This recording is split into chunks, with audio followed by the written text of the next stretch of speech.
What you doing? Ran out of space on my phone, so I'm deleting some stuff. Bye, singing dog. Bye, goal. I pronounce you. Bye, wedding ceremony. Stop. At Metro PCS, you get 2 free phones with twice as much memory. Really? Don't say bye to your memories. Switch to Metro PCS and get 2 free LG K20 Plus phones with 32 gigs when you switch 2 lines. Metro PCS. Wireless. Figure it out. Coverage not available in some areas. Sales tax not included in phone price. Excludes numbers on the T-Mobile network. See store for details and terms and conditions. Blog Talk Radio. Good afternoon, everyone, and welcome to Sims Chat Corner. This is my Thursday edition.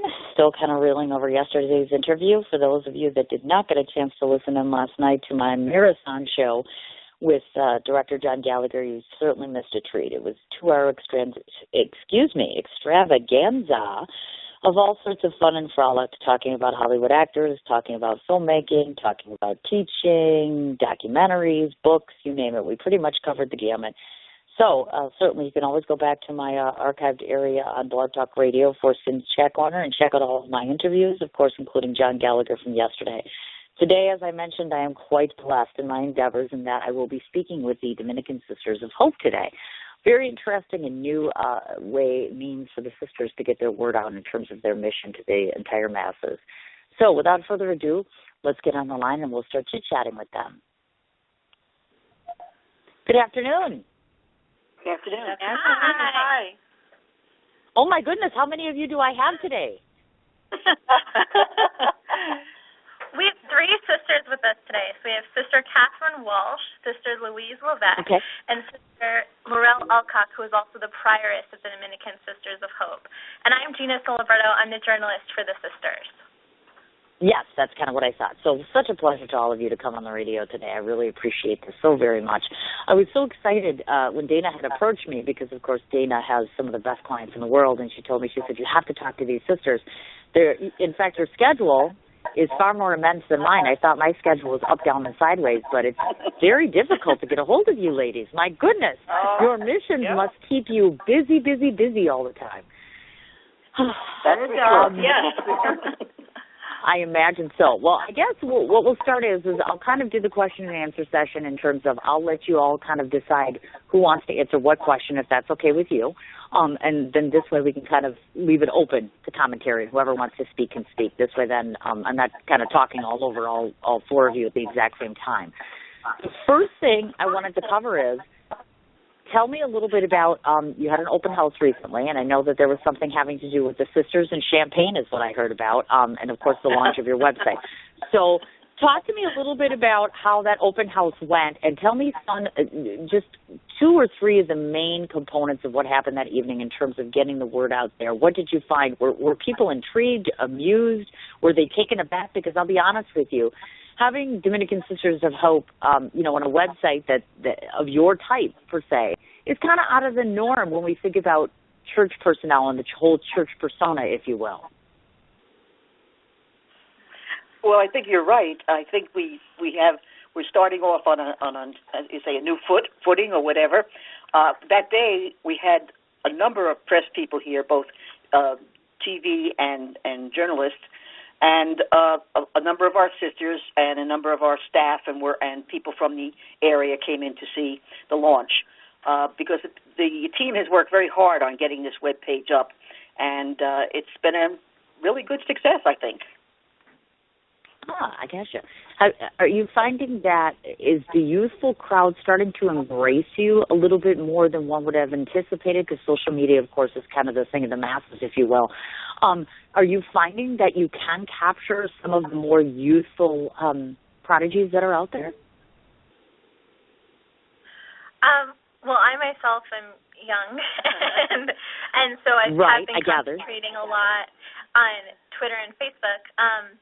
On social media, at the very least, yes. We have over 1,000 Twitter followers, and we have over 500 Facebook likes. And a number of those are young people. So in that way, yeah.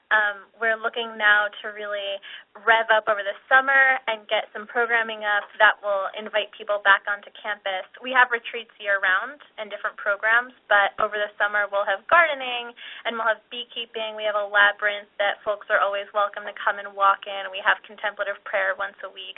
So those are all great programs for people to not just like us on the web, but join us in person and meet the sisters one-on-one. Gotcha. I understand completely. Now, a bunch of these questions are just going to be generic to the Dominican Sisters of Hope, because I kind of want to start by backtracking a little bit and talking about Dominican Sisters as a whole, obviously, because, you know, you're obviously one entity, but you're not the entire part and parcel of the Dominican Sisters of Hope, of course. So my first question is, I know that there are a total of 170 sisters in 15 states. So if we could address your New York chapter, if you will, what differentiates your sisters, per se, from the collective Sisters of Hope?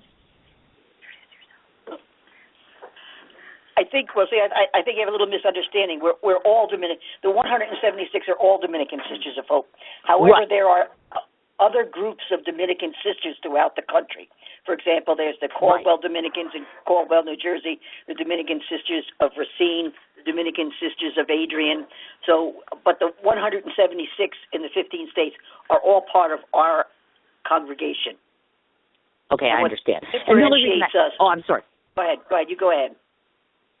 No, I was just going to say, I'm just trying to get an idea in terms of differentiation. Like, for instance, obviously I'm a Catholic, so of course, you know, I go to Blessed Savior Church. And of course, obviously, we have nuns and pastors that are from all different clergies, if you will, but they have different functions, they perform in different faculties, that sort of thing.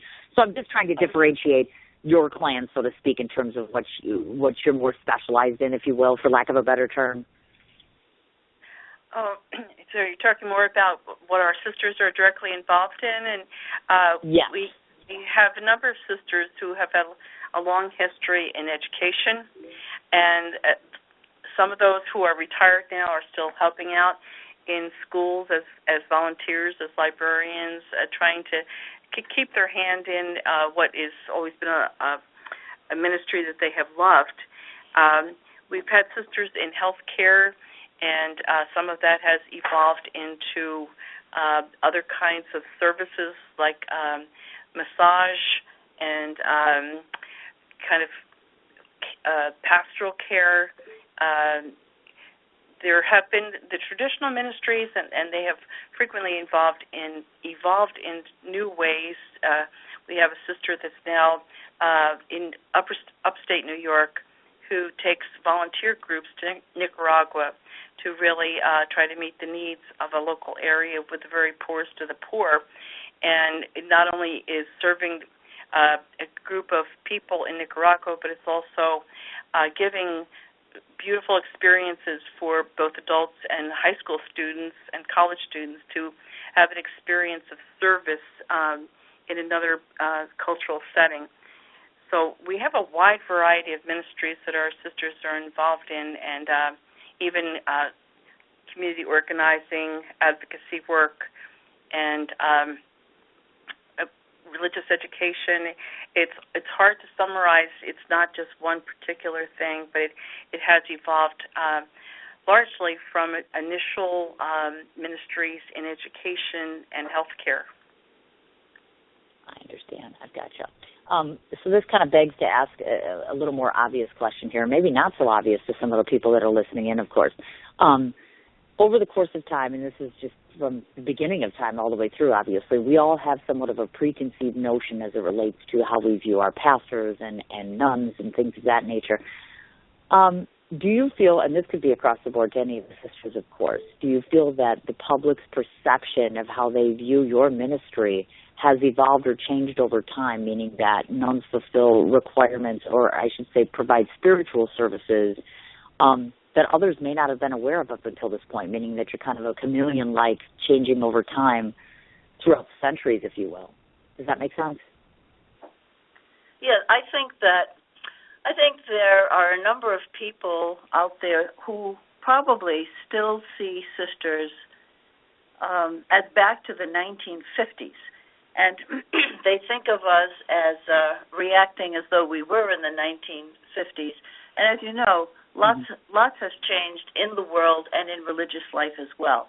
and they're not always aware how we've kept up with what's happening in the church and with following the precepts of the Second Vatican Council, which was going on, as you know, in the mid-'60s. And so some of them are placed there. Then there's other people who have seen us in a new light and who see us as people very much connected, probably more connected than we ever were with the parishioners, with students, with patients in hospitals, whoever we're ministering to. They see us as very much related with them and very caring about what they care about, and trying to relate them to a spirituality which is not just believing in God, but believing in seeing God as very relational with, what would I say, to one another, very, very related from one another to God, and they see us in that light as well. Oh, definitely, without a doubt. In fact, I was going to say, I think it's ironic because when I went onto your website, one of the things that I had noticed is, Catholic girl that I am, I've grown up, obviously, to see your typical nun, per se, is going to be walking around and she's going to have her black head covering and she's going to have her gown and her garment.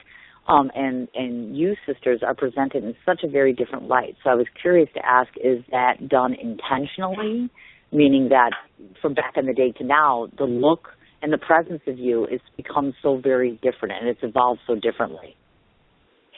Well, it has, because since the Vatican Council, many religious congregations adopted what the Perfectae Caritatis told us to reform and to be in the world, not apart from the world. And so eventually that morphed into changing the dress.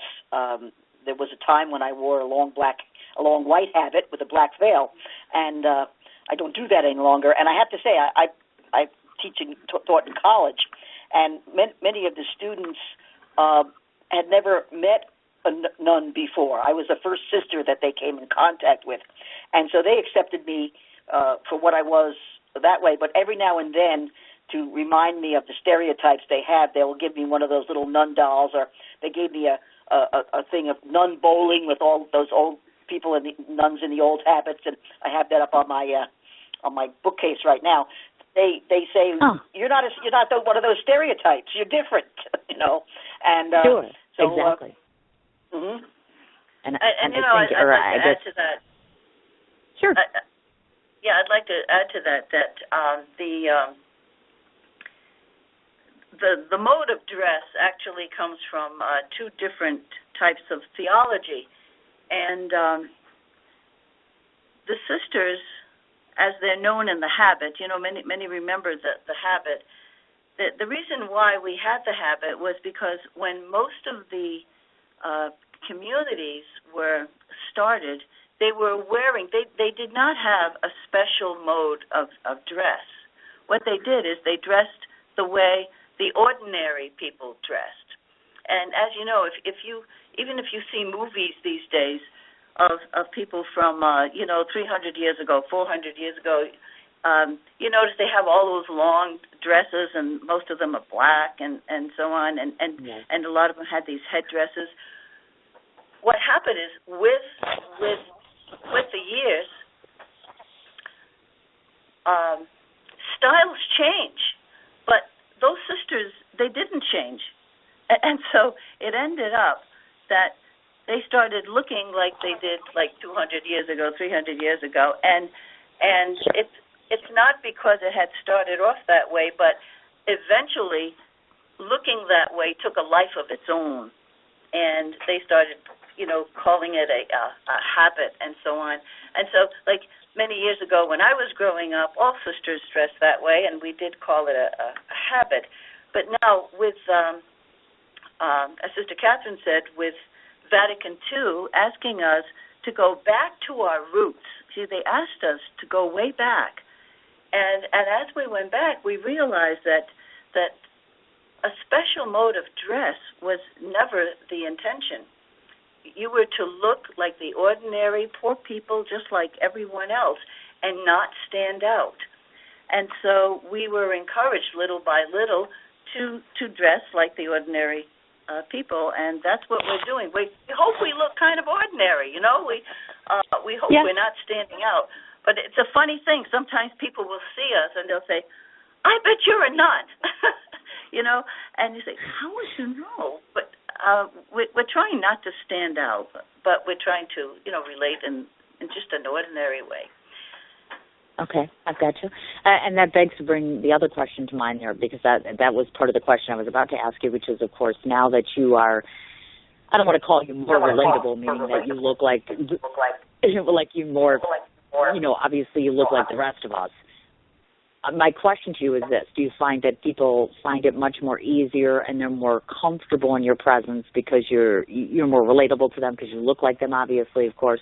Obviously, you're not quite the same as us, I think, because most of us obviously hold you in much higher reverence than you probably are aware of. But I wonder, can people relate more to you, and does it make your mission easier by being that relatable to the average person? Well, we hope so. I think we have developed the concept of really being partners in ministry with many lay people who share values, share our desire for deeper relationship with God, and who want to be connected with us. We've had associates for a number of years, and more recently we've been using the term co-creators of people who really want that connection with us. So they feel very comfortable with us, joining us in prayer and community meetings, and we really value their perspectives that they bring to our lives, in whether they're married or single, whatever their work might be. It enriches our lives, and we hope it's a mutual enrichment with others because of that. Okay, and my last question relative to this, it seems kind of like a no-brainer, but we'll see what you have to say. In terms of your transition, because obviously, of course, if you've been used to wearing a habit and presenting yourself in a certain way, was it an uncomfortable adjustment for you at all? Or was it kind of more like a relief in terms of being able to look like the rest of us? I loved the habit when we wore it. Everybody was wearing it. But I can tell you a story. We, at the time that this all happened, at that time was the time in religious life when a number of people were making up their minds that they didn't belong. And so I was in the shopping center with my mother, and she introduced me as, "This is my daughter, the nun, and she's still in, even though she's dressed like this." But for me, it was for all of us, it was an easy, I think a fairly easy transition. Oh, nice. And it Very happened nice. also, I like to hear that. Yeah. It did happen gradually. Yeah. I don't think it was an immediate ability to shift from one long traditional habit to, what we called lay clothes or secular dress. It was, we actually did it in stages of going from a long habit to a short habit, experimenting with different style veils. And so it took place over a number of years, because I think with all of us as human beings, a change isn't necessarily easy, even if it's desirable. Sure. And so we did it in stages. And I feel the same way. I enjoyed wearing the habit, and yet when we did have the option not to wear the full habit, it was done in stages. We shortened it, and that wasn't too bad. I think the most dramatic part for me was when we let go of the veil. And I remember the first time that I went to school and wasn't wearing the veil, and I just felt a little self-conscious on that very first day, and I wondered how the students were going to react. Well, the interesting thing was most of the students said, "Oh, sister, you cut your hair." They didn't even notice. It was really amazing. Because a number of us said, I wonder how they're going to react. You don't have a veil. And that was a general reaction. Some knew there was something, but they didn't know what. But a number said, you cut your hair. I was like, look at that. We're all getting bent out of shape over this, and they don't even notice that anything is happening. Oh, my God, look at that. Goodness gracious, look at that. Well, I must say, let me just tell to our listening audience, of course, the Dominican Sisters were founded in 1995 with a committed mission to, of course, living and preaching the gospel message of hope. Now, going along that caveat, one of the things I've noticed in peeking along at all the information out there on the web and on your website, etc., I've noticed that a number of the sisters, ironically, all have such an eclectic and creative background, meaning you have writers, you have teachers, you have photographers, poets, things of that sort. So I asked myself that question, and I wanted to ask you, I guess, is it just divine intervention that every sister has some form of creativity, or did it just end up that way? Because it just seems all of you have some gift where you know, whether it's written word or pictures, you bring that beauty that you have on the inside transcended to the outside. So I was just curious if a number of your sisters are all like that, or if it's just, you know, a hand-packed sort of this person to this person. Do you follow me? Mm-hmm. Yeah. I think that one of the gifts of being called to a Dominican congregation has always been study, and that the congregations, Dominican women's congregations especially, encourage the creativity. They encourage the academic world. They encourage the study. They encourage whatever you can do to bring God to the people. So I think it's a blessing that comes from our heritage as Dominicans, and all over the country this is so. And I just never thought of, you know, I guess I should go back and look at the website. I never thought of us in that way. That's interesting. That's an interesting perspective. Yes, it definitely is. And that's, of course, obviously to the obvious layperson, because, of course, it's my job to go ahead and research all of this, and I noticed that. And there are most of us, including myself, because I'm a literary artist, among other things, there's always a spot of divine intervention. It would seem as though you need a bit of tragedy and a bit of divine intervention and a bit of just heart. It's all about heart, I think, and it doesn't surprise me at all whatsoever that all of you have such an abundance of gifts. I mean, it's overwhelming to me. It's actually quite impressive, I have to say. I would like to talk a bit about. Go ahead, dear. That's fine. Yeah, I was going to say, you know, sometimes you see signs. I don't know if it's for the military in general or for the Army, but you see posters that say, "Be all that you can be. Join the Army," something like that. And I feel as though join the convent because I think that's what has happened. That with, you know, they do emphasize education very, very much, and spirituality, but there's been always this underlying be all that you can be, and we're going to try to develop all that we can. That, you know, in you, we're going to help you to develop all that is possible. I think that's been a big part, and that's probably why you see so many types of talents, probably no more talented than other groups or anyone else, but, you know, it's been encouraged. I understand completely. And, of course, it's inspiring, too, certainly, because when you want to come in contact with the general public, whether it's a small child, whether it's a teenager, whether it's a full-grown male, woman, whatever have you, you want to leave that spot of inspiration and motivation. I think that goes lengths and miles long as it relates to the heart and soul of people, definitely. I want to kind of switch gears a little bit and talk about, because I know you, very recently, you had attended the 59th United Nations Commission on the Status of Women. Let's talk a little bit about that in terms of, was there any groundbreaking news that came from that? What were the results from that? And moreover, what made you merge into this sort of thing? What made you gravitate towards participating in the conference itself? Well, we didn't have a direct participation, but we are part of the Dominican Sisters International.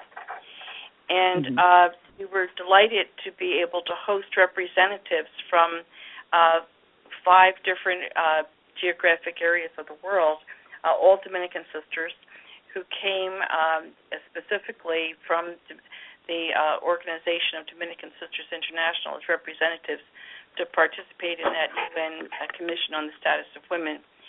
And I think because of those representatives participating in that, and then we have also an international promoter of justice and peace.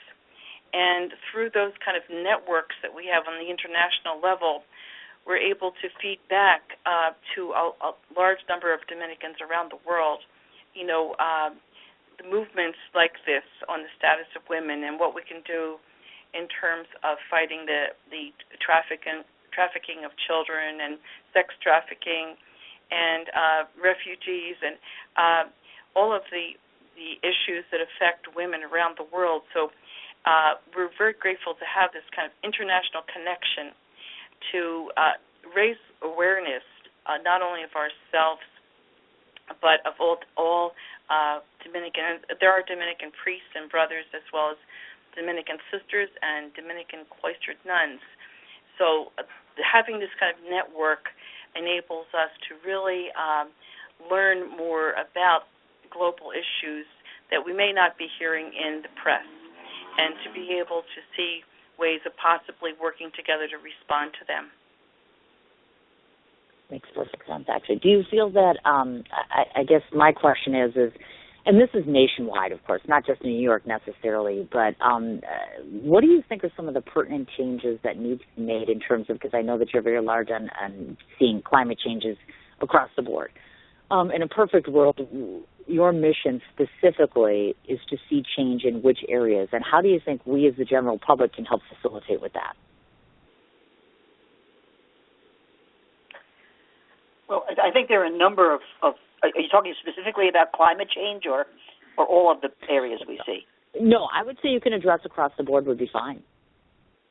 Well, I think that what we tend to do is to react to issues that are prevalent right now. And so, for example, climate change, if we don't get this right now, it's not going to, this planet is going to be destroyed for the future generations. We've got to get it right.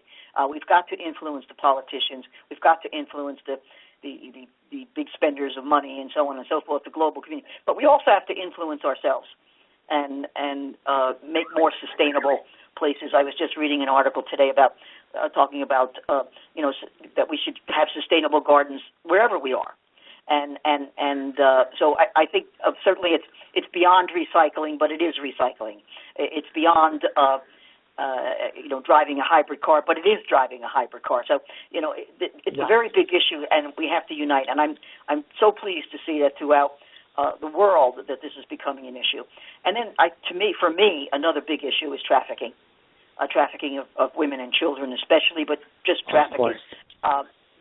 When you think about it, that there are all kinds of ways we can influence. For example, when you go to a hotel, when you're going to rent a hotel for an event, you should check whether or not they have a training program for their staff with regard to human trafficking and how they report what they see and so on and so forth. When there's a big sporting event, one of the places where the biggest amount of sex trafficking occurs around the Super Bowl, the national pastime of the United States. And we do protest at that time. We try to raise awareness. So it's really issues about the human condition and what we're doing to one another. And so we right now those are the two big issues that we're focusing on. But others come up, and we will join and study and promote those too. That kind of is exciting. Yeah, I guess what I always feel that I'd like to see promoted more broadly is that long-term perspective, because there's always competing values going on, and when we get into conversations about pipelines or nuclear power plants or other things that are affecting climate, it's often a discussion between climate change, long-term, what decisions we have to make that might be uncomfortable versus, well, if we do something now, then or we do the fracking, we're providing jobs and the short-term perspective. And I think the long-term perspective is so important that we really make good decisions, not just for ourselves, but for the future generations. Now, I noticed this, or I want to make a point to notice this, that I see that in your efforts you've partnered with 4 of the New York Dominican congregations. So I guess I beg to ask the question, do all 4 congregations, all of you along with the other 4, is your mission all the same, or is it just your congregation works on these set things and then they'll do something else and so on down the road? No, we collaborate around certain things. I think in all of the 4 other congregations, we all come from a Dominican heritage, and the importance of prayer, study, community, and service would be common to all of us.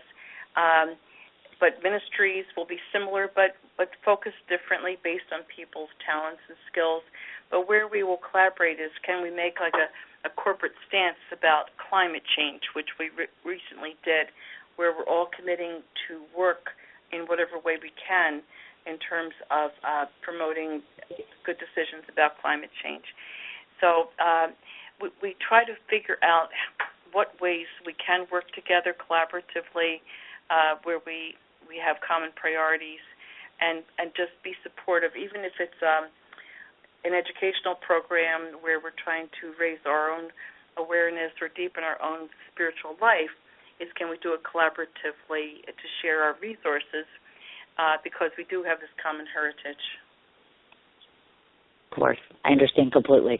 Now, what I'd like to do is in the next section here, I want to just interrupt the sisters if I could a second, because I know that Gina, of course, is on the line with us. So I'd just like you, Gina, in particular, just kind of explain your initiation to the sisters, how you met them, how you became involved with this project, and then tell me one thing that's special about the sisters you work with that you'd like to share with the listening audience. Sure. So I came on board about a year ago. I came on board last April. I found the job through Fordham University, which is where I went to undergrad. I had absolutely no previous exposure to sisters at all. I went to public school all the way up, and then at Fordham, of course, I had Jesuits who are not sisters. And, I kind of had baptism by fire because they had my first week be their meeting that happens yearly with all 170 of them in a hotel room, or a hotel ballroom. So that was a lot, but I think it's been a joy to learn about them. I love writing about them has never gotten old, and it still is intriguing and interesting and just kind of an adventure all the time.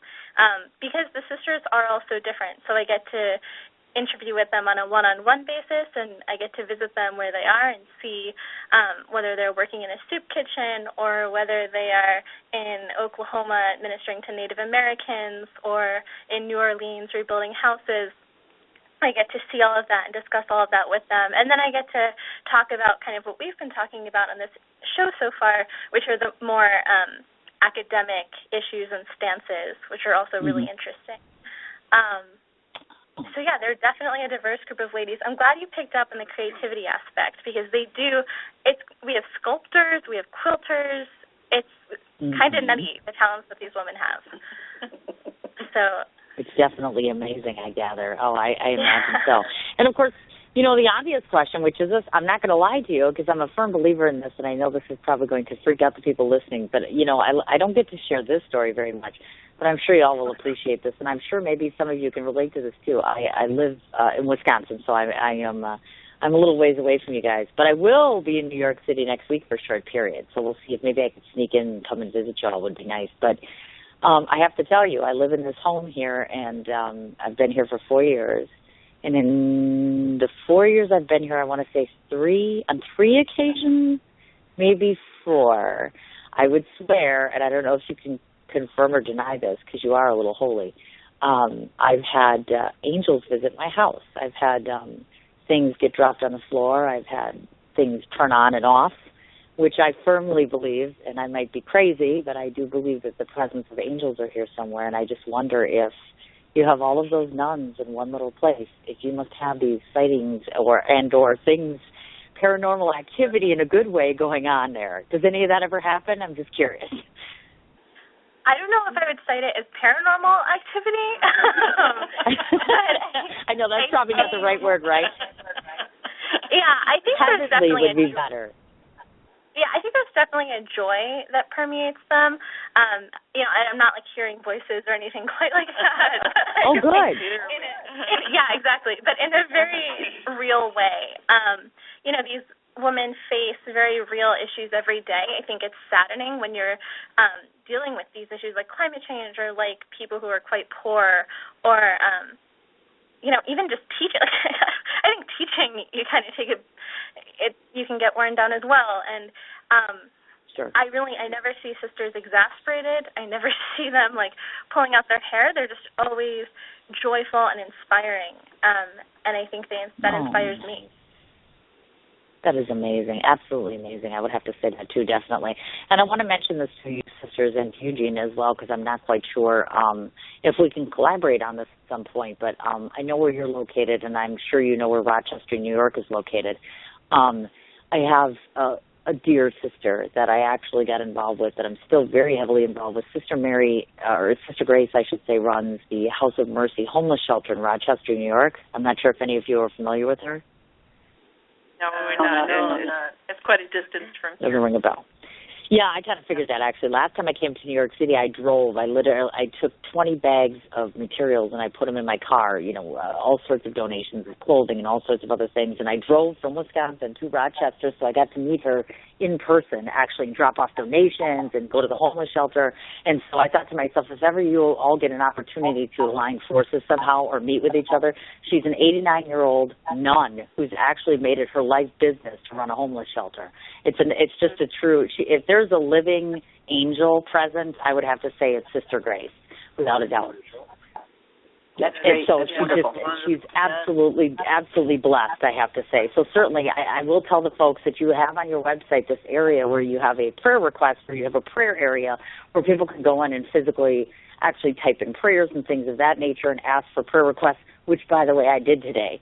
So hopefully one of you will get to that, or at least 2 or 3 or 4, because the list is probably a mile long by now. But I like to spread the wealth as it comes to my sisters. She's just, and you're right, Gina, when I got into the presence of Sister,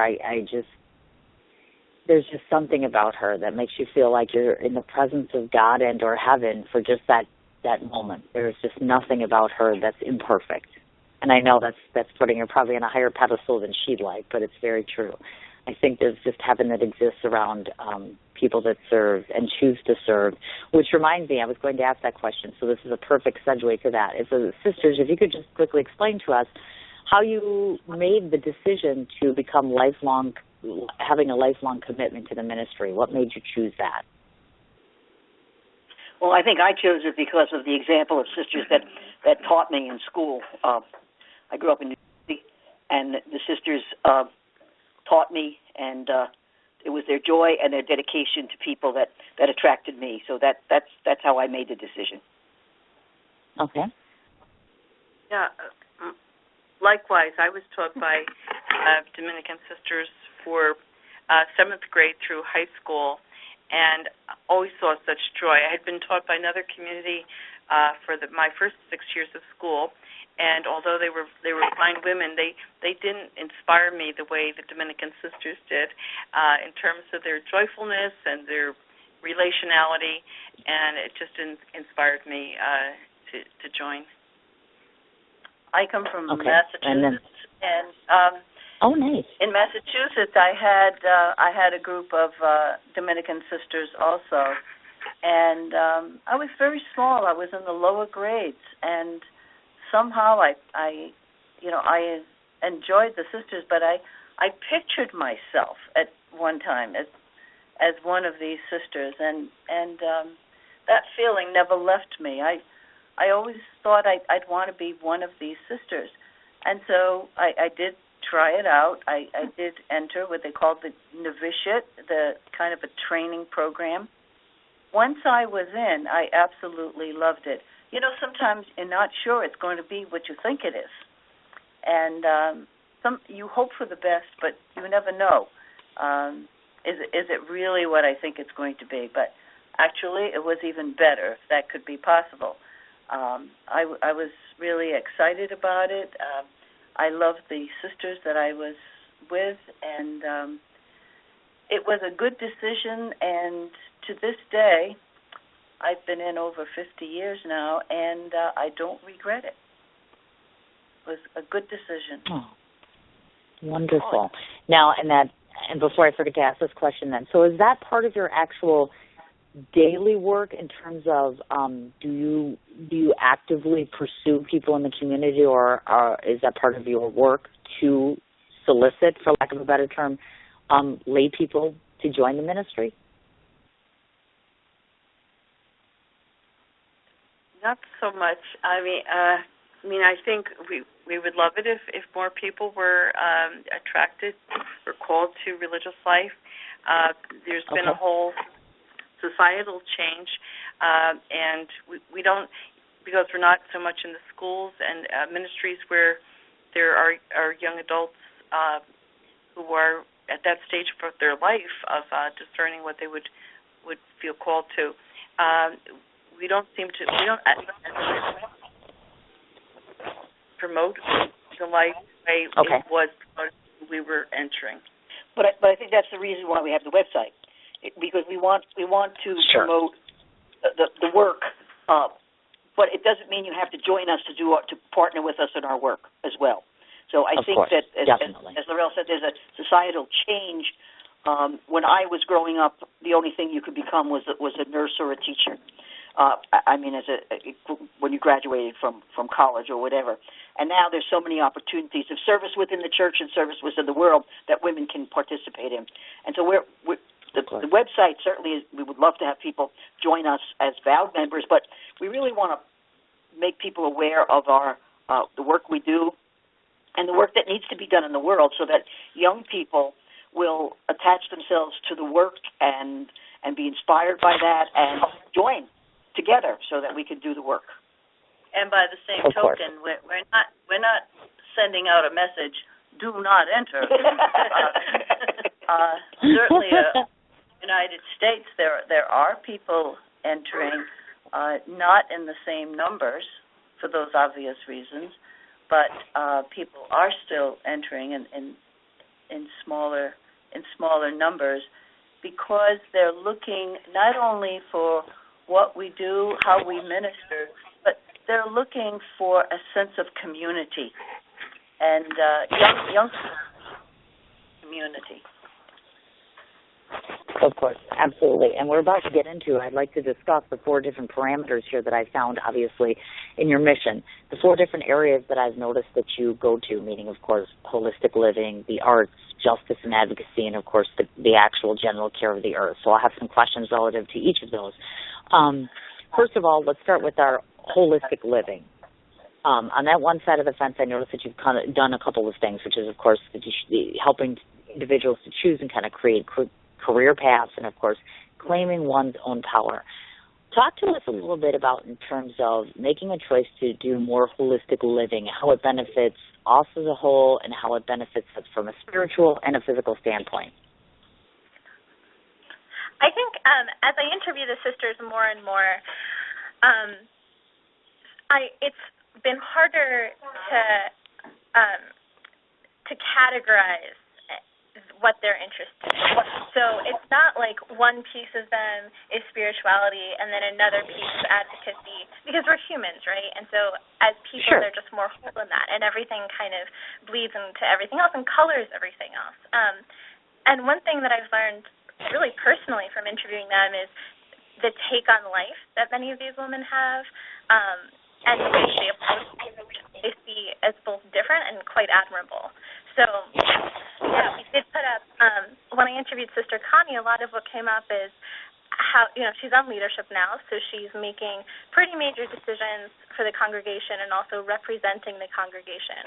And that's not unlike a lot of other jobs in the world, right, where we make important decisions and run large bodies of people. I don't think run is the right word, but represent at the very least. And so how do you do that? And she's one of our younger members, and as a woman, how do you learn to speak up? And that was something that came up organically in the conversation, and that was really valuable to me.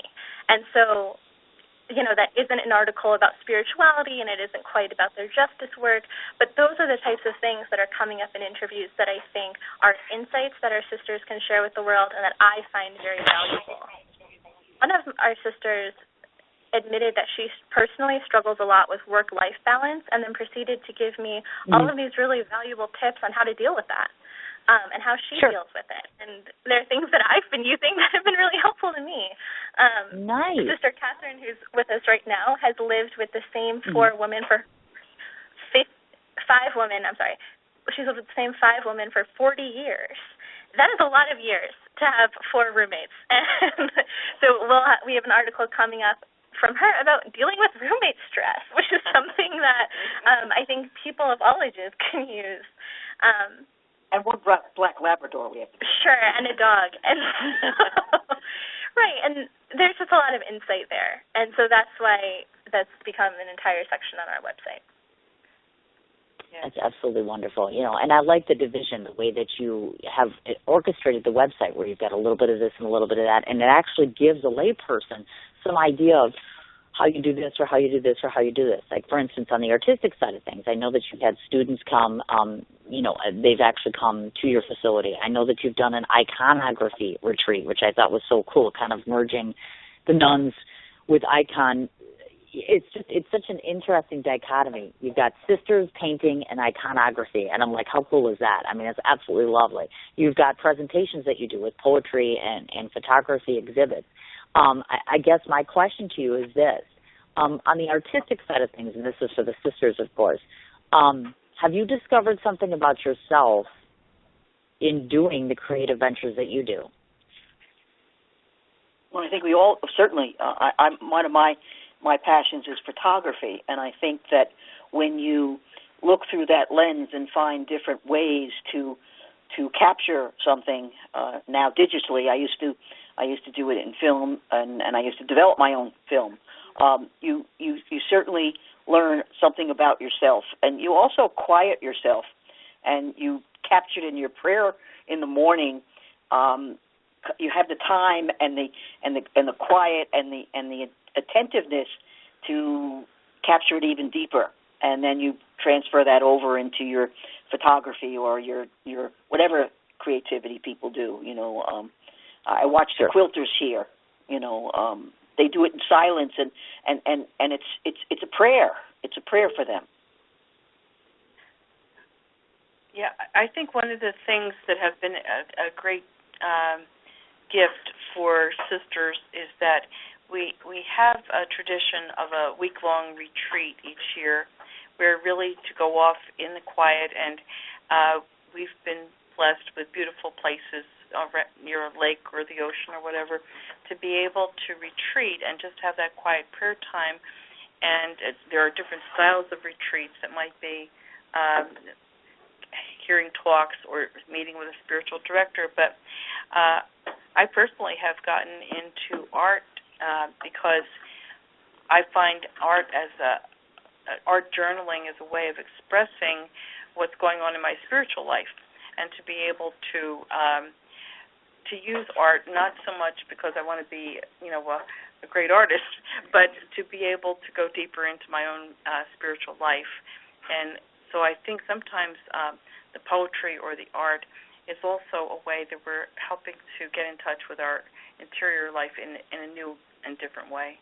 And to add to that, not only is it for yourself that you go deeper into yourself to know more of yourself, I find that we're getting to know others more. We know others in the community.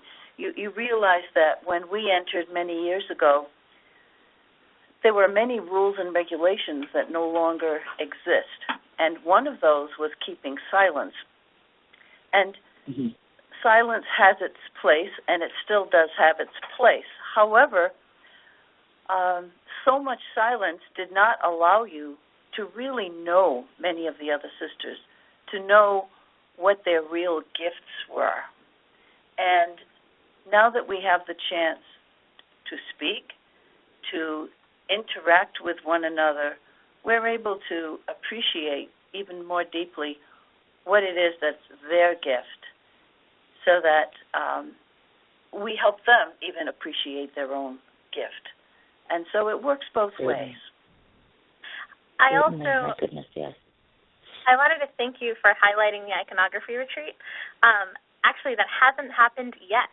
So if any interested if we have interested iconographers out there, that's April 12th to 17th, and we're still taking sign-ups for that. We have an international iconographer coming up from Mexico to host a really prayerful artistic workshop. So thanks for mentioning that. I appreciate it. Oh, of course. And we don't want to forget to mention, too, because I don't want to forget this, too. April 7th to the 9th, I know that you're having Mr. Omorshu, if I said that right. You're having a 3-day program where he's coming in to speak about or trying to gain a better grasp on the gospel message, and that's going to be the entire 3 days. Is that not correct? On site? Right. That's right. Yes. Okay. Yes. I wanted to make sure we didn't want to forget about that. Okay. Now, I want to switch gears just a wee bit, and I want to talk about the other two areas, of course. First of all, justice and advocacy. I noticed a couple different things that I wanted to cite that have been done in the past. I know that you participated in the 4th anniversary of the tsunami, also ministering of the Native Americans in Oklahoma, as well as the North Country Mission of Hope, which is, of course, the aid to Nicaragua. So I'd like you to speak just a little bit about obviously we're in the United States. When you start talking about the tsunami, Nicaragua, places like that, obviously, I would venture to guess, do you feel that your work sometimes may be more, not pertinent per se, but just say that the meaning and the necessity for it is greater in some of the foreign countries versus here? I would say it's both and. Okay. Some of our sisters have the some sisters, not necessarily all of ours, had the gift of working in other countries. For example, the Marinolas. That's one of their gifts that they bring, their missionaries. But I think that a number of our sisters work right where they are. They're running soup kitchens. They're organizing pantries, food pantries. They're working with homeless folks. So I think that this country, certainly that claims to be the greatest nation in the world, while we have so very many poor people. And then even for myself, as I said before, I was a college teacher. To make the students aware of their responsibility to justice is our call. So wherever we are and whatever our talents, I think we're encouraged, because part of our Dominican charism is to preach the gospel of justice. Of course. Makes perfect sense. And that's why I thought I have to throw that in, of course. And on the opposite side of the spectrum, just the actual genuine tending to the care of the earth, meaning, of course, like we had mentioned earlier, the bees you were referring to, providing a home to the butterflies, which I thought was really neat. My son would love that. And I'd like to talk a little bit about, I know you've done a green screen film series, and I wanted to talk about that because I'm about to be opening a storefront, and I'm going to be showing actually feature films, and it kind of intrigued me. I thought, well, let's ask the sisters a little bit about what's involved with the green screen film series and what's significant to them and why you're showing them and what's involved with those productions. Our green screen film series is actually quite small at the moment. It's just a small group of people, and by small group I mean under 10 people usually, who come and watch films after the Mass that we have here on Saturdays. But that's part of a greater initiative, which is Co-op for Earth's Sake. And Sister Betty Ann Jaster, who's not interviewing with us at the moment, but is here at Mariondale and Ossining, is starting this new initiative to really focus on Earth issues. So, yeah, you mentioned bees and monarch butterflies are part of that. Mm-hmm. She's part of a coalition of religious groups along the Hudson River that discuss environmental issues related to this area. Specifically, she is really into educating not only our sisters and our friends, but also the public about these issues. Mm-hmm. she often will come in after going to a talk on fracking or on climate change and excitedly talk to me about it. So that is on our website as well. I know during the summer months we do have a community garden here that's great for people who don't have space of their own to garden with, or maybe people who want to teach their kids where their food comes from, that, you know, doesn't come from the AMP, right? It comes from the ground. We're going to be doing a lot of that over the summer. We do nature walks. I mentioned earlier we have labyrinth walks. So there are opportunities to come over and get involved. And in the future, we hope to open up the Green Screen series to the public as well. We're just not quite there yet. I attended of course, I understand. The last couple of films that Sister had.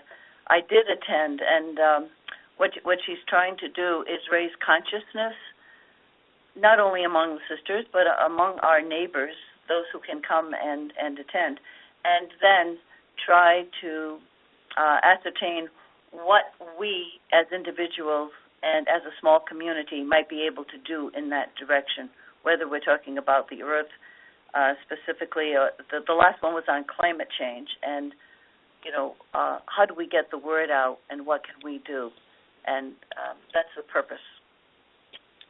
Of course, which lends me to ask the obvious question, which just because I'm in Wisconsin or somebody else who might be listening from another state, if someone wants to get involved and we want to be able to volunteer and or help you and your mission, what could we do as lay people?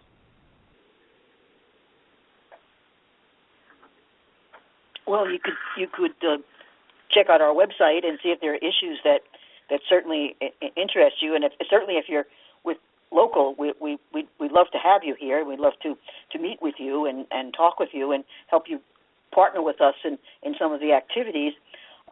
Those who are at a distance, maybe they'll see something that they're attracted to, and they realize that we might be able to make it bigger and better. And there is a donate button there that they could help us out there.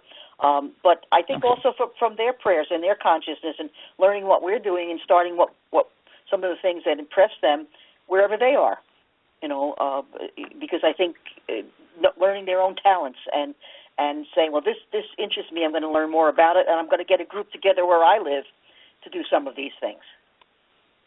Sure. And since we have a comment section, you know, after the various articles, we'd love to hear back from people, you know, if they can relate to a particular topic or idea. Do they have resources that they could share in terms of other films or other needs that could be just brought forward electronically to other people? I mean, there's so much information available out there that sometimes very good gems of materials we're not always aware of because we're just on such overload.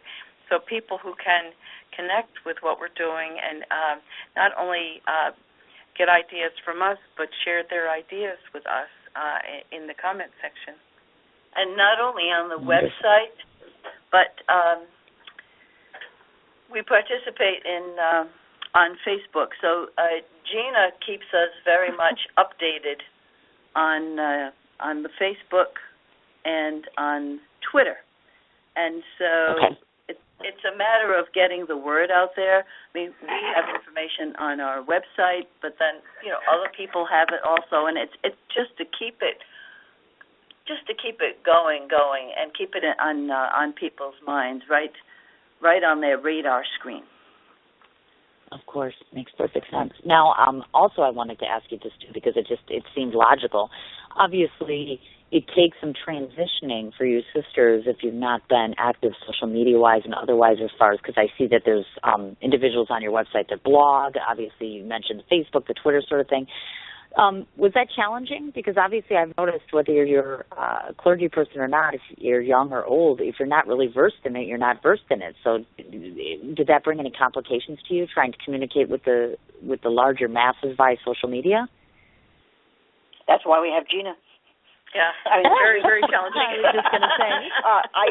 I, you know, having taught in college and worked in college all these years, I'm familiar with the technology, and I have my own Facebook, et cetera, but I think what Gina has brought to us is the perspective of younger people and how to get our word out, because better and more directly so to a younger audience. And so we're very grateful, and I think that the gift that she brings is outstanding, really.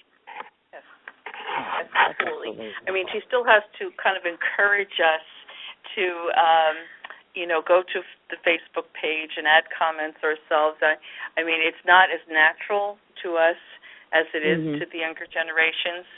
So sure. We're glad Gina prods us to, be attentive and make the web page, our home page, all those kinds of things that make us more conscious ourselves of how to communicate better electronically. Certainly. Now, before I forget, I had one other question for you, because I noticed this, and I think this is a specified, or I should say, open question, meaning it's all of you, meaning all 170 sisters as part of the Dominican Sisters of Hope.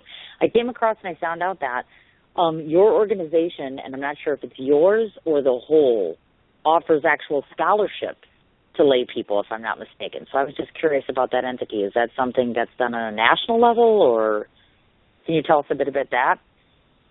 Well, we have some scholarships for people who want to come to the center for programs. Okay. Okay. We also sponsor ourselves a Dominican Sisters of Hope scholarship at Mount St. Mary College, and then we also help fund people to get in touch with our roots. That also comes through Mount St. Mary College and through our employees. So those are the kinds of scholarships that we do offer. Yes. I'm not sure what you've heard that you are raising that question. I'm not sure, what type of scholarships you're thinking of. Oh, it was while doing research, I just happened to notice this, and forgive me that I don't have the ins and outs 100% about it, but I just noticed that the reference was scholarships, so I guess the one thing I was thinking was sometimes like an organization, clergy or otherwise, will offer scholarships for teaching or education, or meaning if someone wants to attend a seminary, or if it's, if they want to go and become a priest, or if they want to become a nun, that sort of thing. So that's why I thought there might have been a tie in there. No, we don't have scholarships per se. Okay. We do offer financial aid. Well, we'll call it financial aid for people who would like to attend programs at our retreat, because where we are located right now is also a retreat center, and because it's a retreat center, not everyone can afford programs, and so we do offer financial aid. Wonderful. Okay. Now, before I let you sisters go, I just have two more things that I have to do here. I want to let everybody know that www.ophope.org is the website. You have established a Twitter handle, which is and that's OP, and then Hope, HOPE. And then, of course, obviously, Dominican Sisters of Hope, that's the actual Facebook page. Is there anywhere else out on social media that anyone might be able to find you? That's it. We do have a profile page, but most of our information is going out on Dominican Sisters of Hope. So our profile would just be Dominican Hope, but for the real goods, you want Dominican Sisters of Hope, the page itself. Exactly. And OP just means Order of Preachers, so that's why there's OPs in front of the Hope. Wonderful, because I was trying to figure that out for the life of me, and I was like, okay, somebody will tell me, because I'm like, I know I'm smart, but it's like, you can just explain that to me. So there's only two other quick little things we have to do. First of all, before I start to wrap up the show, I wanted to say huge thanks to Dana Humphrey, who is not only a very dear friend of mine, but she brings me people from all over the place that are some of the best people and the best clients she's ever had. So I'm very, very grateful to you, Dana Humphrey, for bringing the sisters and Gina onto my show today. That's number one, is always be gratuitously thankful to the people that bring you blessings. So thank you so much, Dana. Second of all, I have a question for the sisters, and I don't normally do this because, this is national radio and you're not supposed to be personal on your show, but I'm out of the norm. So I'm going to take a personal moment for just 2 moments, because I would like to ask a favor of you sisters, if I could. And then the last part of my show involves I get to tell my host, the host gets to tell you all, the guests, what I think of you. That's kind of how we wrap up the show. So to the sisters, I would like to ask a question, and this is probably more general question that I hear many people ask, and I'm sure you've heard this before, but I'll ask this on more of a personal note. So this will actually be the last question. Obviously, we all have our own faith, whether it's Catholic, Orthodox, or otherwise, and we all wish to believe that God is watching over us and taking care of us, and oftentimes all of us in our lives find ourselves questioning the rhyme or the reason behind why things happen. And so I guess what I'm asking you, sisters, for, if I could, is just a bit of wisdom here. I have a very beautiful 10-year-old child who has been sick for 2 years now. He has a seizure disorder. And so I guess my question to you is, you might have more divine knowledge than I. I have prayed for 2 years every day that I could take my child's place and carry his burden for him. And for some reason, I don't know if God has a telephone that doesn't always ring, but my child is still sick and I'm still healthy. And so my question to you is, to those of us who struggle for the rationale as to why our children suffer, why our loved ones die, and we wonder if he's listening, what would you say to that? I would say God is always listening. It's just mysterious to us how this human condition plays out. Some of us are graced in one way and some in another, and I think when we have our own illnesses I think the most difficult thing one does is watch a loved one suffer and be ill. And I think taking that to God and asking God to help us bear that burden and to certainly continue to pray for your son, your child, that the child is relieved of this. But it's just mysterious. I don't know why this is, but it's part of the human condition. We look, you're looking for a rationale, and that is so normal. We want to understand it, and there is no rationale. That's the thing, and that's what's so hard to understand. But God does hear us. God does know what we need. God hears our cries and holds us close to him. Sometimes we feel it, sometimes we don't. But it's hard. There are some days, I'm sure, that, just as Jesus carried a cross, you feel as though you're carrying the cross every single day. But know that you're not carrying that cross alone. It is a cross. But you have put this in the hands of the Lord, and the Lord is carrying that cross with you. And I think that's a good answer. We're approaching Holy Week, and I think we're reminded, in the holy days, how, even when Jesus had his agony in the garden, he prayed that this pass away, and yet ultimately his prayer was, "Thy will be done." And I think that's what we're often called to with these very kind of difficult decisions or difficult situations in our lives, is to be able to get to the point where we can pray not so much for a cure or for a new job or for whatever we're dealing with, but just pray that God's will be done in our lives and that we can be at peace with that and we can accept what has been presented to us in life and just walk with God through that, and we will have the strength to deal with it. Goodness. Well, thank you so much. I definitely needed that. And it's not, we say these things, it doesn't mean that it's easy.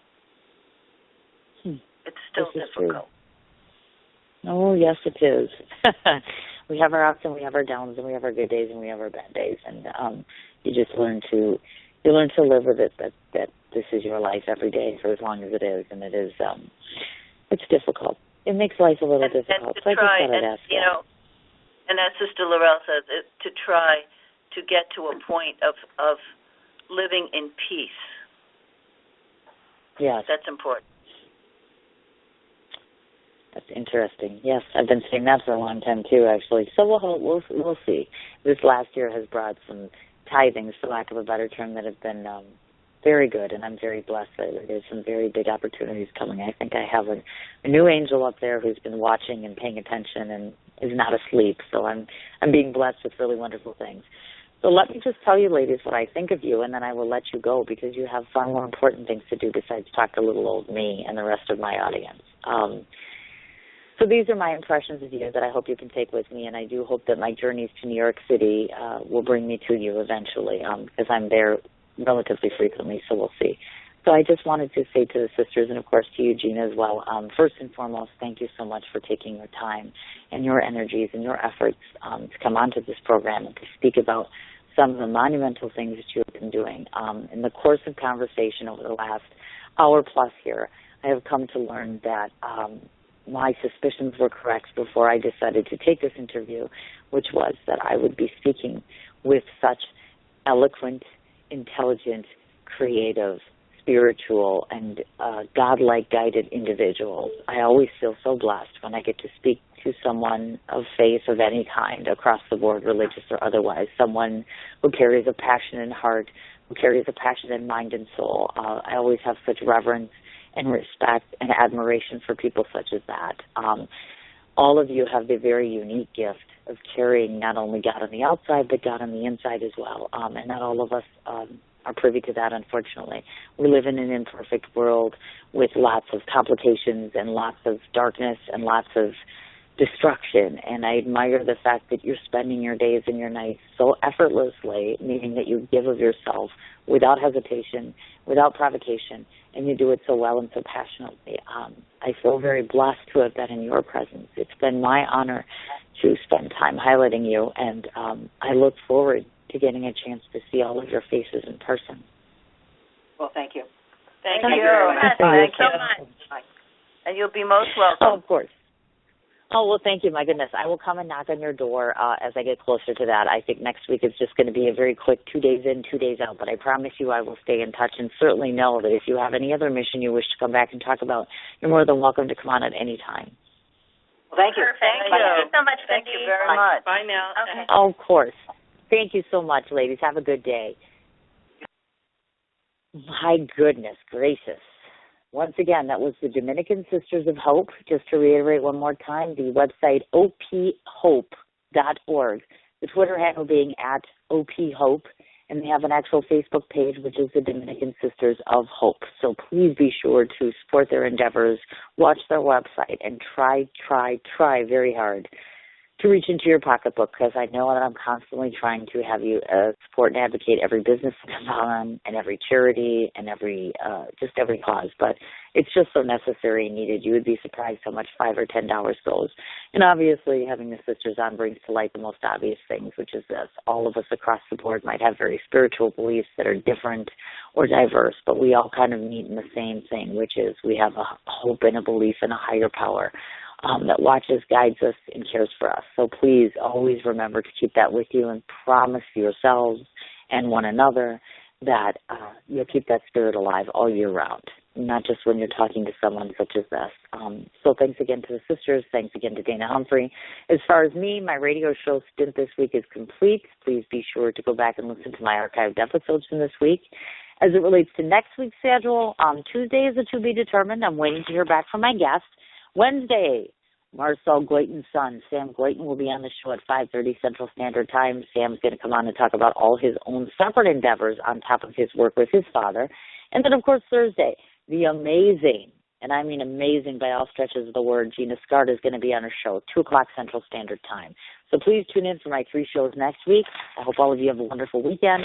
I look forward to talking to you next week.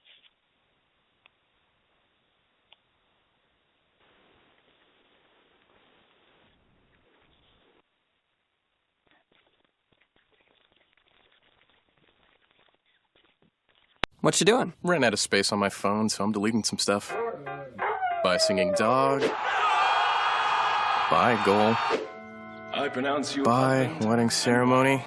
Stop. At Metro PCS, you get 2 free phones with twice as much memory. Really? Don't say bye to your memories. Switch to Metro PCS and get 2 free LG K20 Plus phones with 32 gigs when you switch 2 lines. Metro PCS. Wireless. Figure it out. Coverage not available in some areas. Sales tax not included in phone price. Excludes numbers on the T-Mobile network. See store for details and terms and conditions. What you doing? Ran out of space on my phone, so I'm deleting some stuff. Bye, singing dog. Bye, goal. I pronounce you. Bye, wedding ceremony.